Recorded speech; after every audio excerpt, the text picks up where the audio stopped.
اور دوسرا رخ ہے نبی کی زندگی کا، وہ میں پہلے سے لے کے آ رہا ہوں، اچھے اخلاق۔ اپنے گھروں کو خوبصورت بناؤ۔ کتنا شوق ہوتا ہے بچیوں جب شادی ہوتی ہے کہ میرے گھر کی ڈیکوریشن ہو، ایسا کچن ہو، ایسا ڈائننگ ہو، ایسا بیڈ روم ہو، ایسا ڈرائنگ روم ہو۔ تو اپنے گھروں کو اگر سجانا ہے تو بچوں اچھے اخلاق سے سجاؤ۔ دیکھو بیٹی کو رخصت کرنا آسان نہیں ہوتا ہے، ہم نے 2 بیٹیاں رخصت کی ہیں۔ آج تم کسی کی بیٹی کو گھر لے کے جا رہے ہو، قربانیاں یہ دیتی ہیں، تم تو اس کو گھر سے نکال کے لے جا رہے ہو۔ یہ اپنے ماں باپ کو چھوڑتی ہے، یہ بہن بھائیوں کو چھوڑتی ہے، یہ اپنی سہیلیوں کو چھوڑتی، اپنی روٹین چھوڑتی ہے، اور سسرال کی روٹین میں اسے سیٹ ہونے میں وقت لگتا ہے، لیکن چوتھے دن ساساں دی ایدا تا دل ہی نہیں لگتا پہ، یہ تو ماں نو ہی فون کیتی جاندی، ماں نو ہی فون کیتی جاندی۔ ابھی 2 دن پہلے کیس آیا میرے پاس کہ جی مجھے کہتے ہیں یہ تو ماں سے ہی باتیں کرتی رہتی ہے، جس نے جنا ہے اس کا کوئی حق نہیں۔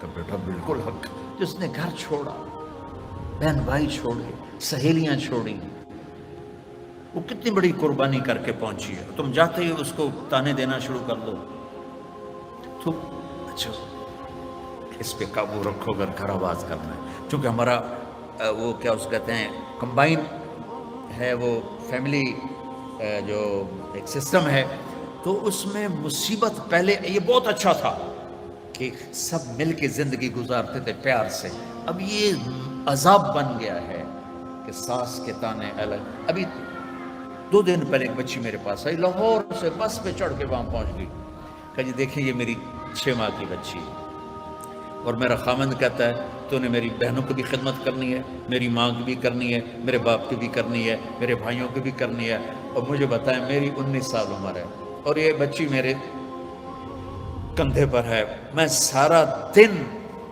نوکرانیوں کی طرح کام کرتی ہوں، پھر بھی رات کو اتنے تانے سنتی ہوں کہ رو رو کے سوتی ہوں۔ میرے بچوں، اگر آپ زندگی میں کوئی خوبصورتی دیکھنا چاہتے ہیں، اللہ کی قسم گاڑیوں سے نہیں، ڈگریوں سے نہیں، عہدوں سے نہیں، تمہارے اخلاق سے۔ اپنے اخلاق ایسے بناؤ کہ تمہاری بیوی تم پہ قربان ہو، تمہارے ماں باپ تمہارے لیے جھولیاں اٹھا کے دو۔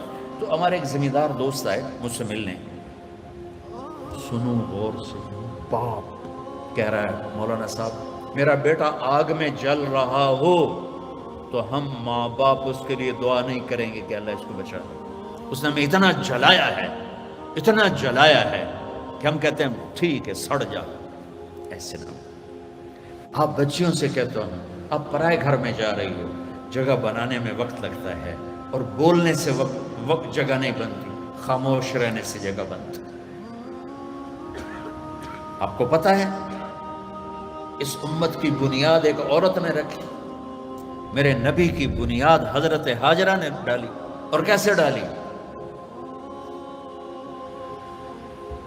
حضرت ہاجرہ شہزادی تھی جو ابراہیم علیہ السلام سے شادی ہوئی، ان کی 20-21 برس عمر، ابراہیم علیہ السلام کو 84 سال عمر، اور اللہ نے بیٹا سارا کی بجائے ہاجرہ کو دیا، اور پھر کہا اس کو یہاں سے لے جا۔ حیران پریشان کدھر لے جاؤں، کہاں لے جاؤں؟ تو اللہ نے کہا جہاں میں کہوں۔ تو ابراہیم کہنے لگے مجھے کیا پتا کہاں جانا ہے؟ کہ جبریل آ رہا ہے۔ جبریل انسانی شکل میں اونٹنی پہ سوار ہو کر آئے، پیچھے ابراہیم اور ہاجرہ، اور مکے کے کالے سیاہ پہاڑوں میں جب پہنچے جہاں اس اپنی بیوی کو چھوڑ دیں اور چلے جائیں۔ ابراہیم علیہ السلام آگ میں گر رہے تھے تو کچھ نہیں بولے، کہ حسبنا اللہ و نعم الوکیل۔ اور جب جبریل نے کہا یہاں چھوڑ دیں، کہ یہاں کیسے چھوڑ دیں، یہ زندہ کیسے رہیں گے؟ کہ آپ کے اللہ کا امر ہے کہ اپنی بیوی کو یہیں چھوڑ دیں۔ اللہ ہر سال لے جاتا ہے۔ میں جب مکے کے پہاڑوں کو دیکھتا ہوں مجھے حضرت ہاجرہ یاد آتی ہیں کہ ایسے کالے پہاڑوں میں نہ انسان، نہ مرد، نہ عورت، تنہا چھوڑ کے جب چلنے لگے تو امتحان دیکھو۔ اللہ نے کہا بولنا کچھ نہیں، بس خاموشی سے واپس۔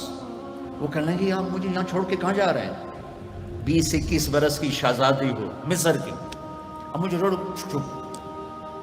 3 میل چلتے رہے، کدئی بیت اللہ کی جگہ سے کدئی 3 میل ہے، 3 میل چلتے رہے اور وہ پوچھیں اور بولے نہیں، اور یہ پریشان ہو کر گھبرائیں اب مجھے میرے ساتھ کیا کر رہے ہیں، میں نے کیا قصور کیا ہے۔ 3 میل چلنے کے بعد انہیں خیال آیا یہ اللہ کا نبی ہے، کہیں کوئی اوپر سے نہ حکم آیا، تو کہنے لگی اللہ امر میرے آقا جاؤ، میرا اللہ مجھے ضائع نہیں کرے گا۔ عورت تو داستانی صبر کی ہے، کہانی صبر کی ہے۔ بیٹیوں صبر کرنا سیکھو، اور گالی کا جواب گالی سے نہ دو، تانے کا جواب تانے سے نہ دو، مسکرا کے جواب دو، رب ذوالجلال کی قسم اٹھا کے کہتے فرشتے بھی تمہارے قدم چومیں گے۔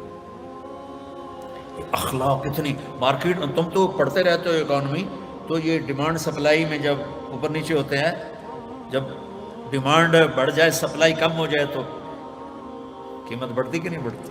تو سوکھا جائے قانون ہے۔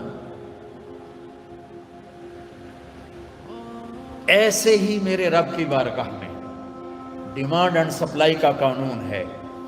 پوری دنیا کا ہر مرد، عورت، مسلم، نان مسلم اچھے اخلاق کا طلبگار ہے کہ میرے ساتھ اچھی ڈیل کی جائے، اچھا بولا جائے، اور سپلائی ہے ہی کوئی نہیں، کوئی میٹھے بول والا ملتا ہی نہیں، کوئی درگزر کرنے والا ملتا ہی نہیں۔ ایک بچے نے اپنی ساس سے معافی مانگی، کوئی بیوی کے ساتھ جھگڑا ہوا تو ساس سے معافی مانگی، تو اس بچے کی ماں اپنے بیٹے پر کیا کہہ رہی، اتنا بے غیرت ہو گئے ہیں، سس کو لو معافی مانگی ہے تو اتنا بے غیرت ہو گئے ہیں، جب مائیں یہ سبق دیں تو پھر کیا ہوگا۔